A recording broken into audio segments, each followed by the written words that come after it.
Adakah kamu semua pernah terfikir, apakah sebenarnya definisi kebahagiaan dalam hidup? Adakah orang itu unggul di dalam setiap aspek kehidupan? Ataupun orang yang mempunyai harta dan kekayaan? Adakah orang itu pintar dalam setiap bidang akademik? Atau orang berjaya itu orang yang menang dalam setiap pertandingan yang dia sertai?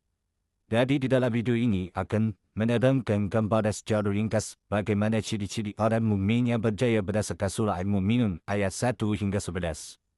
Surah ini bermula dengan qad aflahal mu'minun yang bermaksud telah berjaya orang-orang yang beriman. Berikut merupakan ciri-ciri orang yang beriman.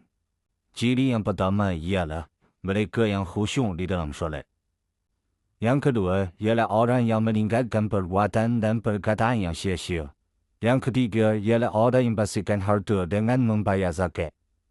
Yang keempat ialah orang yang menjaga kemaluan dan kehormatan diri mereka, kecuali kepada isteri mereka sahaja. Yang kelima merupakan orang yang bertanggungjawab dalam melaksanakan amanah. Yang keenam ialah orang yang menjaga waktu solat dan tata caranya.